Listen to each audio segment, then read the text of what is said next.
欢迎来到新兴消息频道，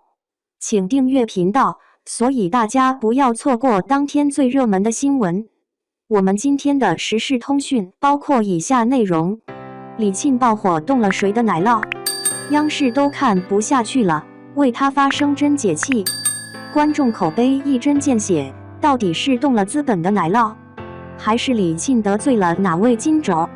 这段时间，路遥的成名作品《人生》被搬入了荧幕，一部人生之路以黑马之姿走入观众视野。首播当日，收视率驰骋热榜，市占率突破6.67%，数据持续疯走，就连央妈都力捧。直夺年代剧的《半壁江山》，更是角逐张译的《他是谁》。不仅有李沁、陈晓、唐岑、张嘉倪联角主演，还有林永健、李光复这样大咖级别的老戏骨加持其间。然而在强悍阵容映入眼帘之际，细心的观众也留意到这部剧的配角也实在不简单。例如《平凡的世界》中饰演孙玉厚一角的刘薇，参演过都市剧《渴望》中王亚茹的黄梅莹，更有塑造了《红楼梦》妙玉一角的老戏骨何赛飞。可诡异的在于，配角红出圈，主角却独捧红了陈晓，全部坏口碑倾斜至了李沁身上，更有人吐槽他为全剧拖后腿的最大短板。争议两极分化的割裂感是否另有隐情？没想到2023年才过了4个月，李沁就惨遭诬陷，以这样的方式栽了跟头。到底是李沁急功近利才翻了跟头，还是动了别人的蛋糕才被群嘲？答案藏在了央视的发声里。李沁被骂到黑红的榜单是污蔑，人生之路单从质感乃至路遥这块招牌来说，就足以将他打下现象级的爆款。剧中饰演男主高加林的陈晓，乃至一众戏骨的配角阵容，都一再红出了圈。可全剧最走心的敬业演员李沁，却被骂到黑红的榜单之上。而最惹大众诟病的，首先是李沁一脸黑莓的面孔，后期卷毛般的妆造。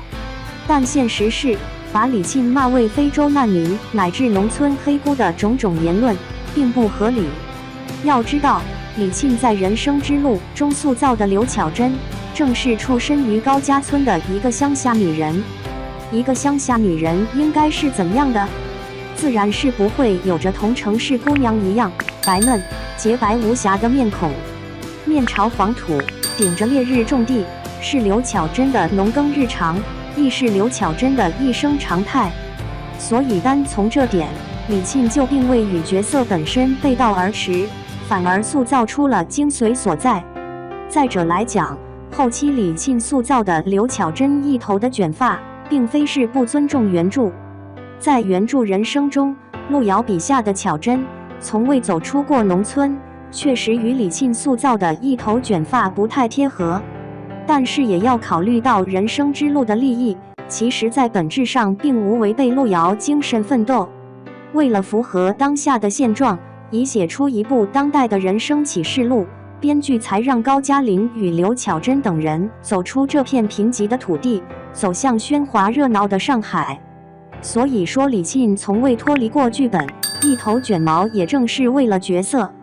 而且在剧中，李沁一改青年演员精致的常态，反而是毅然地舍弃掉昔日的偶像包袱，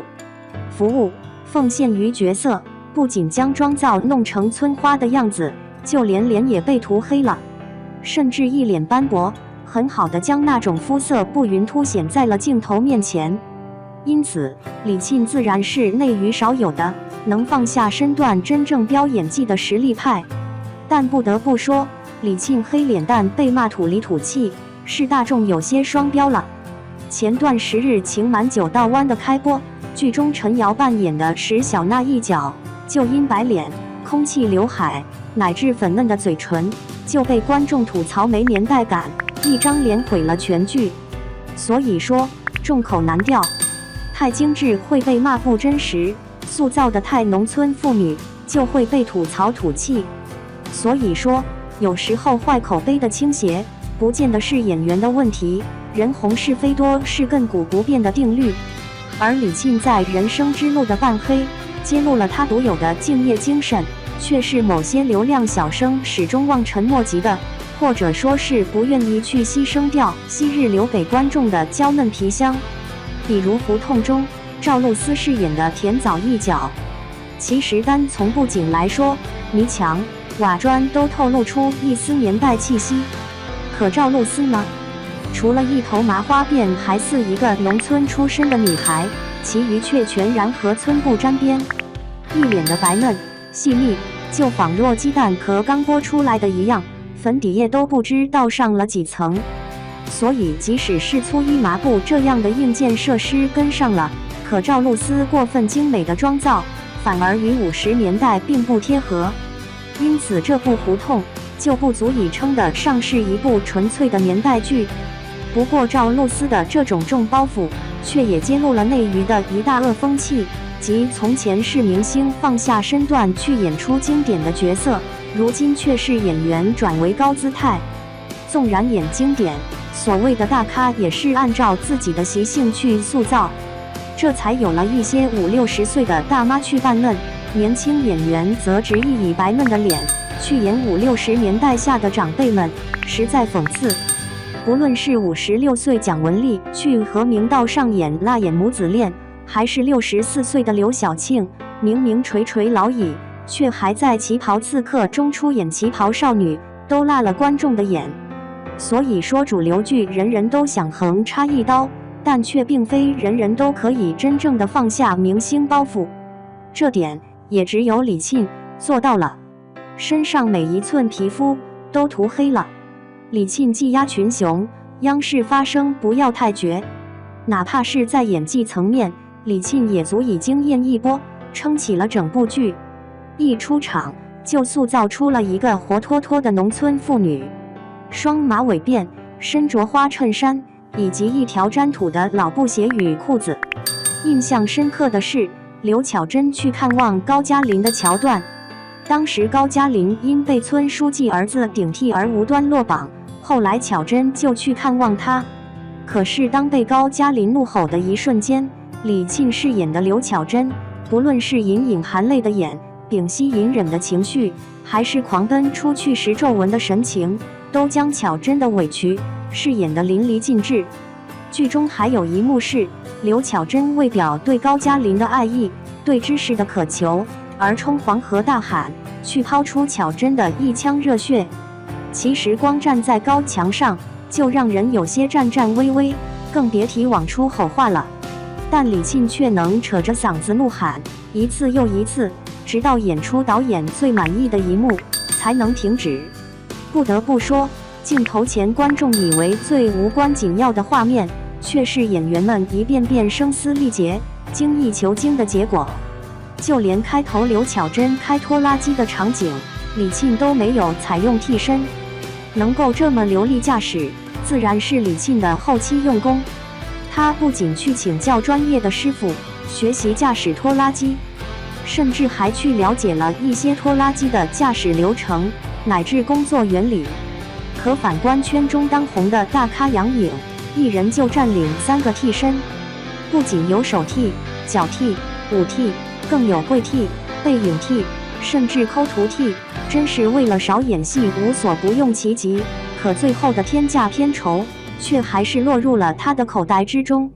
所以说李沁在人生之路中这般震撼人心的敬业程度，就足以担得起这部剧的女主角是某些大牌不可及的。